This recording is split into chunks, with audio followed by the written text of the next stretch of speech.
রাজ্যের মুখ্যমন্ত্রী মমতা বন্দ্যোপাধ্যায় তৃণমূল ছাত্র সংগঠন প্রতিষ্ঠা দিবসের দিন বলেন, এরপর তৃণমূলের মিছিল এবং সভা প্রতিটি ব্লকে করার কথা। তারাও চায় সঠিক বিচার হোক, এই বার্তা মানুষের মধ্যে পৌঁছে দিতে। তাকে কেন্দ্র করে আজ হুগলির চণ্ডীতলা চৌমাথায় অবস্থান বিক্ষোভ কর্মসূচি পালন করেন তৃণমূল শ্রীরামপুর লোকসভা কেন্দ্রের সাংসদ বিশিষ্ট কল্যাণ বন্দ্যোপাধ্যায়, শিক্ষা সংস্কৃতি বিভাগের কর্মাধ্যক্ষ সমাজসেবী সুবীর মুখার্জি এবং আরো অন্যান্য সমর্থক সদস্যরা। সেখানে বিশিষ্ট কল্যাণ বন্দ্যোপাধ্যায় 9ই আগস্ট ঘটে যাওয়া ভয়ঙ্কর ঘটনার বিষয়গুলো তুলে ধরেন জনতার সম্মুখে। তিনি জানান, সিবিআই তদন্তের এতদিন কেটে গেলেও কোনো সুরাহা না হওয়াটা কি তাহলে সিবিআই এর ব্যর্থতা বলেই ধরে নেবেন তারা? সেই ঘটনার কারণে সরকারকে যে সকল কিছুর সম্মুখীন হতে হচ্ছে তাও তিনি তুলে ধরেন জনতার সম্মুখে। হুগলির চণ্ডীতলা থেকে সুদীপ ভট্টাচার্যের রিপোর্ট, বেঙ্গল নিউজ এক্সপ্রেস। আন্দোলনে আমরা যাব, যদি না বিচার হয়, যতদিন না বিচার হবে তৃণমূল কংগ্রেস রাস্তায় থাকবে, কংগ্রেস তার পরিবারের পাশে থাকবে, তৃণমূল কংগ্রেস প্রত্যেকটা নির্যাতিতা মা বোনের পাশে কেউ যদি থাকে তার নাম তৃণমূল কংগ্রেস। এই কথা বলে আপনাদের প্রত্যেককে শ্রদ্ধা, প্রণাম, শুভেচ্ছা যারা রয়েছে তাদের জানিয়ে আমি আমার বক্তব্য শেষ করছি। প্রত্যেকে ভালো থাকুন, প্রত্যেকে ভালো থাকুন, সুস্থ থাকুন এবং আমাদের একটাই লক্ষ্য, আমাদের একটাই লক্ষ্য, সেটা হচ্ছে যে বিচার চাই। আমরা তৃণমূল কংগ্রেস সিবিআই এর কাছ থেকে বিচার চাই, আমরা সেই কথা যেন না ভুলি। এই কথা বলে আমি আমার বক্তব্য শেষ করছি। বাংলার জয় হোক। আমাদের জেলা পরিষদের সদস্য এবং কর্মাধ্যক্ষ সুবীর মুখার্জি আছে, কৌশিক আছে, সুরজিৎ আছে, মনোজিৎ আছে, অনাথ আছে, বিভিন্ন গ্রাম পঞ্চায়েতের প্রধানরা রয়েছেন, পঞ্চায়েত সমিতির সদস্যরা রয়েছেন, অনুপম আছে। সর্বোপরি এই অঞ্চলের সমস্ত নাগরিকবৃন্দ, আমি আপনাদের প্রত্যেককে আন্তরিকভাবে শুভেচ্ছা জানাই। যে কারণে আজ আমাদের অবস্থান, বিষয়টা তো খুব পরিষ্কার রয়েছে। গত 9ই আগস্ট রাত্রিবেলায় যেভাবে একজন মহিলা ডাক্তারকে ধর্ষণ করে খুন করা হয়েছে, সারা পশ্চিমবঙ্গের মানুষ, কেন পশ্চিমবঙ্গের বাইরেও মানুষ এই নির্যাতনের বিরুদ্ধে, এই খুনের বিরুদ্ধে, এই ধর্ষণের বিরুদ্ধে সবাই মুখ খুলেছেন, প্রতিবাদ করেছেন, আমরাও করেছি। যেদিনকে ঘটনা ঘটে তারপর থেকে মাত্র 4 দিনের মধ্যেই কলকাতা পুলিশ একজনকে অ্যারেস্ট করে, সিভিল ভলেন্টিয়ার সঞ্জয়কে অ্যারেস্ট করে। তখন বাংলার মুখ্যমন্ত্রী মমতা বন্দ্যোপাধ্যায় বলেছিলেন যে আমি আগামী 7 থেকে 10 দিনের মধ্যে এই ইনভেস্টিগেশন কমপ্লিট করে ফাস্ট ট্র্যাক কোর্টে বিচার করে ধর্ষক এবং খুনির আমি ফাঁসি দেওয়াই দেওয়া। মাত্র 3 দিনের মাথায় 12 ঘন্টার মধ্যে সে অ্যারেস্ট হয়ে গেল। ঠিক 3 দিনের মাথায় সিপিএম এবং বিজেপি কলকাতা হাইকোর্টে গেল, যে বলল ঠিক মতো ইনভেস্টিগেশন হয়নি। কলকাতা হাইকোর্ট সিবিআই কে অর্ডার দিল। আবার তাদের মধ্যেও কেউ কেউ আবার সুপ্রিম কোর্টে গেল, সুপ্রিম কোর্ট সিবিআই কে হাতেই রেখে দিল।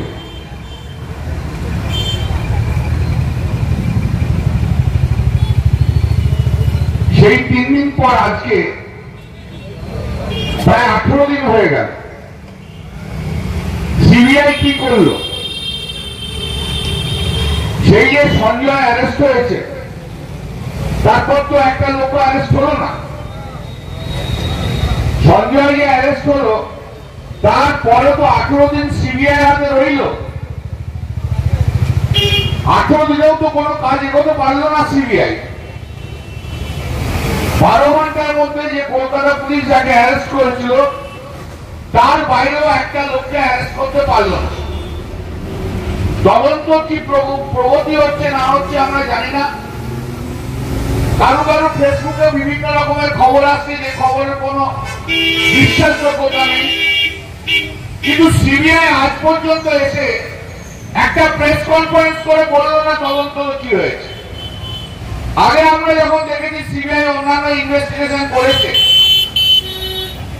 পশ্চিমবঙ্গেরই অনেক কেসে, তখন হয়তো তারা প্রেস কনফারেন্স করে দেয়, না হলে তখন টুইটার ছিল, এক্স হ্যান্ডেল ছিল, এক্স হ্যান্ডেলে পোস্ট করে বলে যে কতটা কি হয়েছে।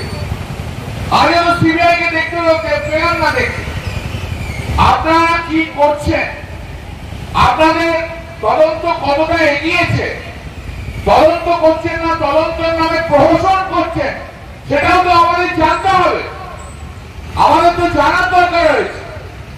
সিবিআই মানে তো এই নয় যে সিবিআই যা করছে সব ভালো। সিবিআই তো সব কাজ ভালো করে করতে পারে না, এটা তো ভারতবর্ষে বারবার প্রমাণিত হয়েছে। আজকে বলতে হবে সিবিআই তুমি কতটা এগোলে। আজ যদি সিবিআই না করতে পারে তাহলে কি হবে, কোন জায়গায় গিয়ে দাঁড়াবে? যেখানে মমতা বন্দ্যোপাধ্যায় বলেছিল আমি 15 থেকে 20 দিনের মধ্যে এই ধর্ষককে আমি ফাঁসি দেওয়া করাবো, সেই 15 থেকে 20 দিন চলে গেছে, সিবিআই এর হাতে যে আজকে সেটা একটা মোকাবিলা পরিণত হয়ে গেছে। মানুষের ডিমান্ড, মানুষের তো ক্ষোভ থাকবে, মানুষ তো ক্ষোভ রাখবে। সিবিআই যেভাবে তদন্ত চালাচ্ছে, সিবিআই যতক্ষণ না পর্যন্ত সম্পূর্ণরূপে ইনভেস্টিগেশন শেষ করে ধর্ষক এবং খুনিদের ফাঁসি দেওয়াচ্ছে, ততক্ষণ পর্যন্ত তো মানুষ তো থামবে না, আমরাও থামবো না। আওয়াজ তো আমরাও দিয়েছি, আমরাও তো বলেছি। কেউ যদি আমার একটা বক্তৃতা 14ই আগস্ট সন্ধ্যাবেলায় কোনো বক্তৃতা শুনে থাকেন, সেই দিনকেই আমি বলেছিলাম, 14ই আগস্ট সন্ধ্যাবেলাতেই আমি বলেছিলাম যে এই কদর্য ঘটনা যারাই ঘটিয়েছে তাদেরকে ভেতরে ঢুকাতে হবে, তাদেরকে ফাঁসি চাই। দাদা, এই কাণ্ডে, আর্জিকর কাণ্ডে পুলিশ সঙ্গে সঙ্গে একজনকে অ্যারেস্ট করলো, কিন্তু সিবিআই এখনো পর্যন্ত কিছু করতে পারছে না। সেটার জন্যই তো আমরা ধর্ণা বিক্ষোভ করছি, যেখানে 12 ঘন্টার মধ্যে কলকাতা পুলিশ একজনকে অ্যারেস্ট করেছিল। আর 16-17 দিন হয়ে গেল, 17 দিনের ওপর সিবিআই কোনো কিছুই করতে পারলো না। সিবিআই কোনো ডেভেলপমেন্টই হলো না ইনভেস্টিগেশনে। মানুষের কাছে এসে পর্যন্ত কিছু বলছে না ইনভেস্টিগেশনটা কতদূর এগিয়েছে, কেউ ইনভলভ আছে কিনা, এদিক ওদিক করে নিউজ ফাঁস করছে। কিন্তু আসল কথা কি, অন্যান্য জায়গায় সিবিআই যখন কেস নেয়, সিবিআই তখন অফিসিয়ালি প্রেস করে, সিবিআই এক্স হ্যান্ডেলে পোস্ট করে। এক্ষেত্রে কেন দেখতে পাওয়া যাচ্ছে না? সিবিআই তাহলে কি করছে? সিবিআই তাহলে কোনো কাজই করছে না। আমরা তো এর বিচার চাই, তাড়াতাড়ি দ্রুততার সঙ্গে বিচার চাই। সিবিআই যেরকমভাবে চলছে সে তো মনে হচ্ছে 2 বছর 2.5 বছর লাগবে, তা বললে তো হবে না। মমতা বন্দ্যোপাধ্যায় তো বলেছিল যে আর মাত্র যেদিনকে ঘটনা ঘটেছে তারপর 2 দিন পরে বলেছিল 5-7 দিন টাইম চাই।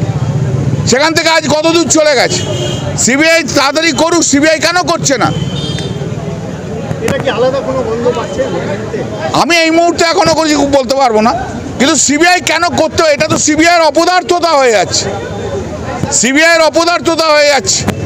সেইখানটাতে বিচার চাই আমাদের। যে আন্দোলন মানুষ 14 তারিখে মহিলারা করেছিলেন, সেই আন্দোলনকে আমি শ্রদ্ধা জানাই, সমর্থন জানাই, কিন্তু সেই আন্দোলনকে আজকে রাজনৈতিকভাবে হাইজ্যাক করে নিতে চাইছে সিপিএম এবং বিজেপি। গণ আন্দোলন মানে কি? সাধারণ মানুষের আন্দোলন। সাধারণ মানুষের আন্দোলন তো রাজনৈতিক হতে পারে না। শুধু তাই নয়, যখন আওয়াজ উঠেছে তা ভালো করে আওয়াজ উঠুক, এই সমাজকে পাল্টাতে হবে। প্রতিটি যৌন নিগ্রহ এবং প্রতিটি ধর্ষণের পিছনে একটি বিকৃত মনস্ক পুরুষ থাকে।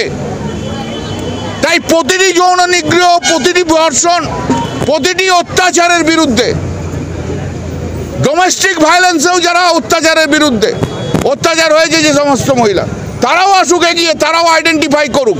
সমাজ থেকে এদেরকে দূর করতে হবে।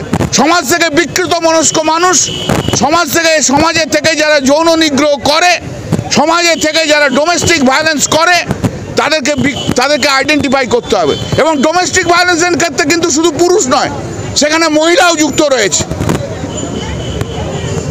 আমরা তো এমন কেসও দেখেছি, নারী পাচারের কেসে মহিলাও ইনভলভ রয়েছে, তো আমরা দেখেছি।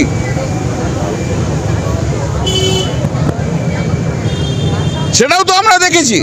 অতএব তাদেরকেও আইডেন্টিফাই করতে হবে। পুরুষ তো একটা থাকবেই, তার সঙ্গে কোনো মহিলাও আছে কিনা সেটাও আইডেন্টিফাই করতে হবে। সেই আন্দোলন হোক, ভারতবর্ষে সেই জনজাগরণ আসে।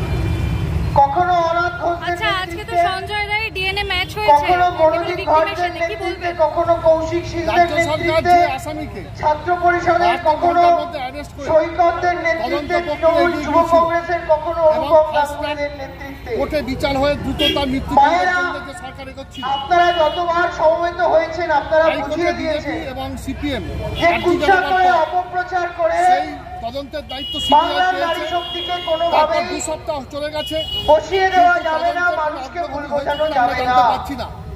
এটা হুগলি জেলার মাটি, আমরা সর্বোচ্চ এখানে দলের সিনিয়র নেতৃত্বরা, জেলা পরিষদের সদস্য, পঞ্চায়েত সমিতি এবং তার জন্য সদস্য, পঞ্চায়েতের সদস্যরা আছে।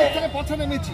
আমি আপনাদের শুধু একটা কথা বলতে বলবো, লিখতে বলবো সোশ্যাল মিডিয়ায়, কিন্তু 2006 সালে বিচার নয়, চেয়ার চাই আন্দোলন হচ্ছে। সিপিএম কি করেছিল তাপসী মালিকের সাথে? চেয়ার চাইতে 2006 সালে ফিরে যান, নির্বাচন আছে। সিঙ্গুরের মাটিতে কি হয়েছিল, নন্দীগ্রামের মাটিতে কি হয়েছিল, সিঙ্গুরের গোপালনগরের ব্যারিকেড দিয়ে মেয়েদের উপর অত্যাচার করেছিল, এটা হুগলি জেলার মায়েরা জানে, চণ্ডীতলার মায়েরা জানে। জানাচ্ছি এবং মমতা বন্দ্যোপাধ্যায়ের নেতৃত্বে সেদিন এবং বিচার এই হুগলি জেলার সিঙ্গুর থেকে সারা দেশ জুড়ে আন্দোলন সংগঠিত হয়েছে।